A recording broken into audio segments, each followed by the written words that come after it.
Puis je suis très heureux qu'on puisse aborder ce sujet-là, qui est vraiment important, de la pêche au coq, parce que moi, on m'en parle à peu près tous les mois.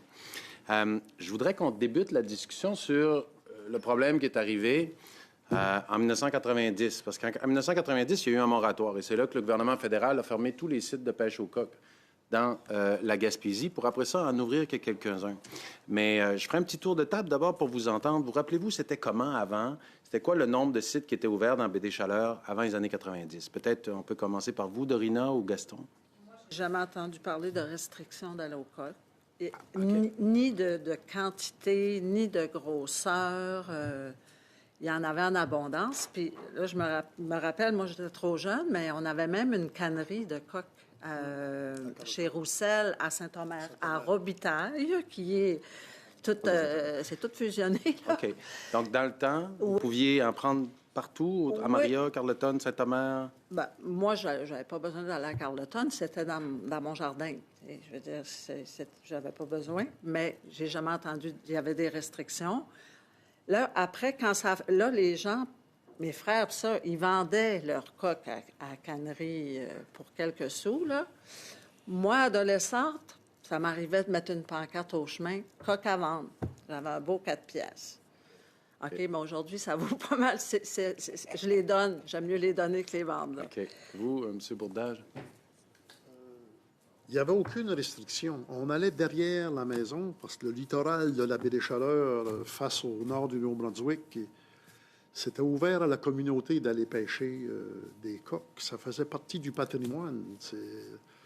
C'est comme aller à la chasse à la perdrix. On va au coq, puis c'est le temps de... En Gaspésie, ce qui est le fun, chaque saison a sa particularité. Le printemps, c'est la pêche au coq. L'automne, c'est la chasse. L'été, c'est la pêche. Tu sais, ça fait partie de notre coutume ancestrale pour les Autochtones d'aller au coq, de nos grands-pères et arrière-grands-pères nous avoir inculqué d'aller à la pêche au coq.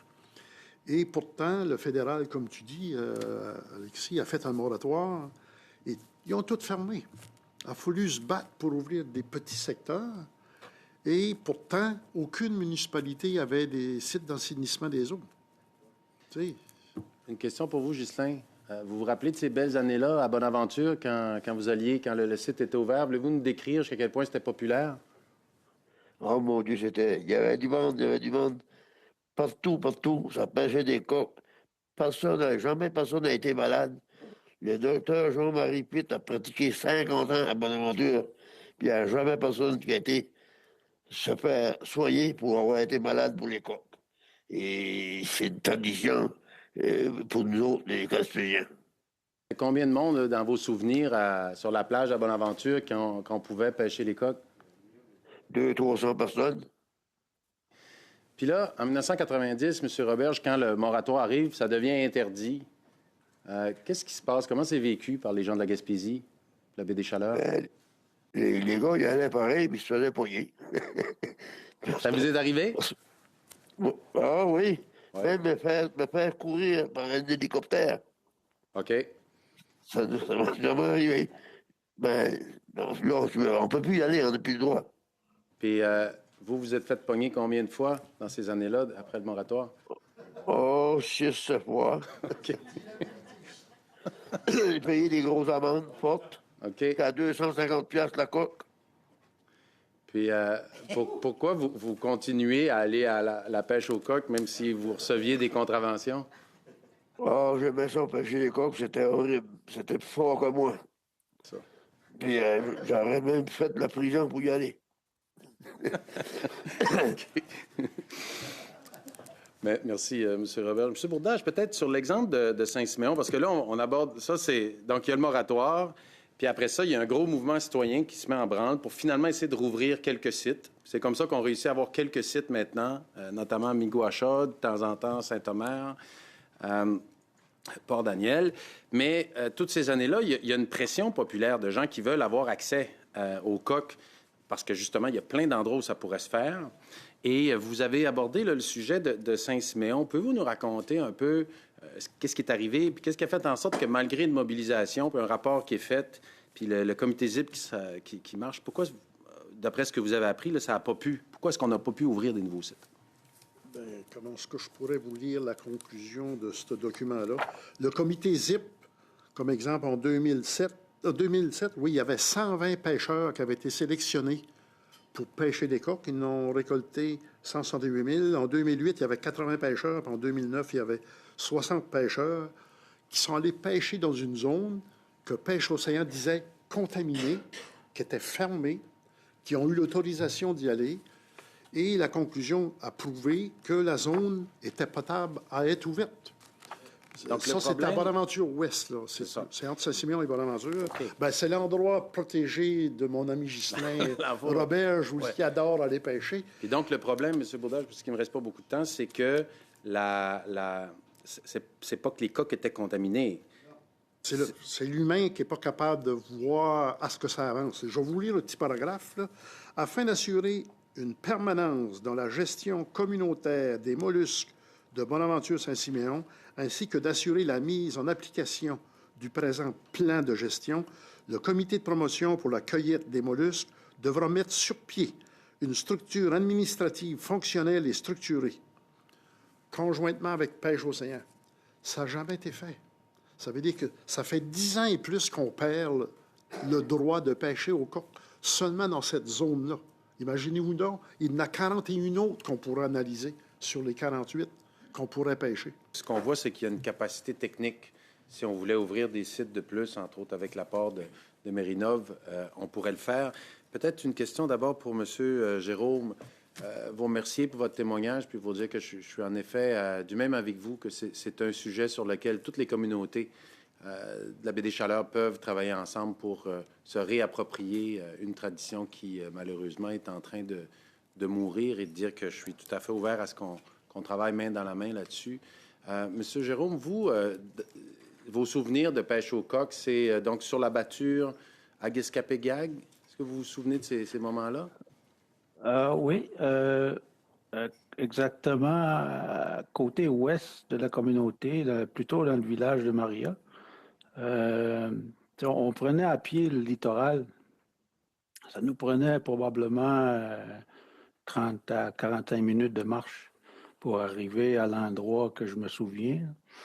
Puis l'endroit est toujours là. Je suis déjà allé et j'ai été, je te dirais pas ramassé, mais ils m'ont poigné, mettons, les agents de pêche. Puis, et oui, j'ai passé en cours.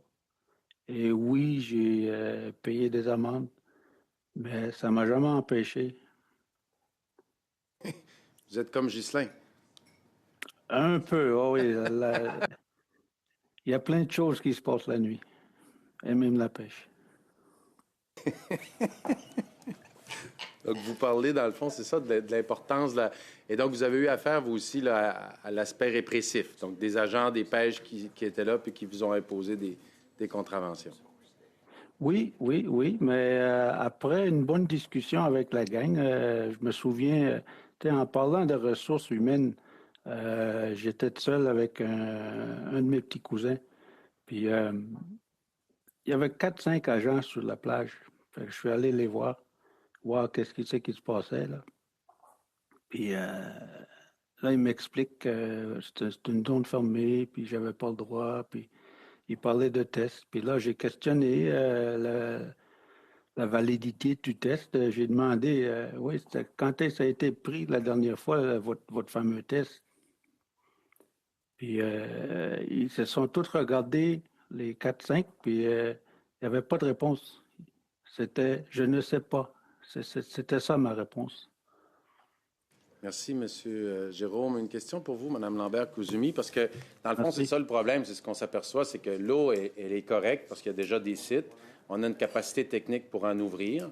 Mais le problème, c'est le manque de ressources. Le gouvernement fédéral ne veut pas se donner la peine. Et puis, moi, j'ai fait une demande pour ouvrir des sites au mois de décembre. La réponse que j'ai reçue, c'est « Je suis toutefois dans l'obligation de vous informer qu'actuellement, le programme canadien de salubrité des mollusques n'a pas la capacité de soutenir les nouvelles demandes d'expansion en raison de contraintes de ressources. » Vous, à la gamme, est-ce que vous avez une expérience similaire, une réponse similaire du gouvernement? Absolument. Nous, on est arrivé un peu dans la même situation. À la gamme, on a un site maricole dans la baie de Passepébiac. On fait pousser des algues. Ça fait depuis 2018 qu'on a le site puis qu'on fait pousser des algues. Puis, comme un de nos mandats, c'est la diversification. On voulait faire l'aquaculture en ajoutant des mollusques, des pétanques qu'on voulait ajouter à notre site.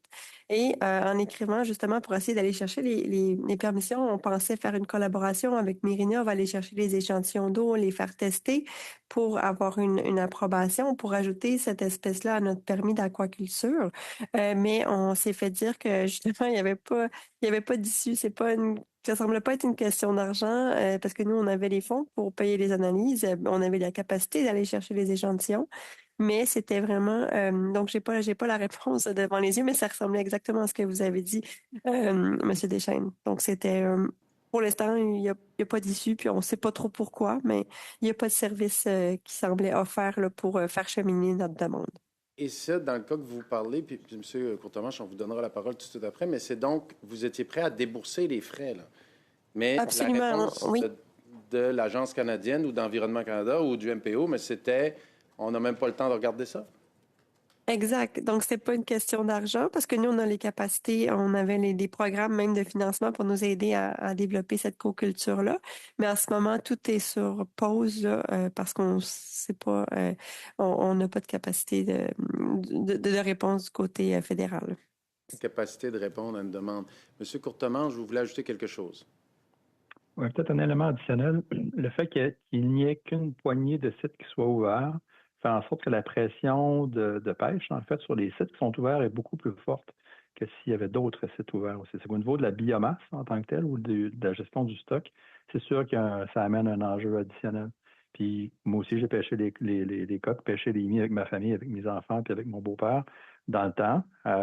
Mais c'est sûr que les journées où c'était ouvert, il y avait énormément de pression, énormément de gens présents. Ça vient cautionner le fait que c'est une activité sociale très importante en Gaspésie. Mais le fait que ce soit... Je vous coupe juste parce que j'ai pas beaucoup de temps, mais ce que vous dites, c'est hyper important parce que dans le fond, le refus du gouvernement fédéral d'ouvrir des nouveaux sites en nous disant par manque de ressources, mais alors qu'il nous envoie des agents en masse pour faire de la répression, a un impact sur la durabilité des sites actuellement ouverts. Absolument. Oui, exactement. Si on était capable de répartir cette pression-là sur davantage de sites. C'est ça. C'est pas une bonne politique publique pour la durabilité des stocks.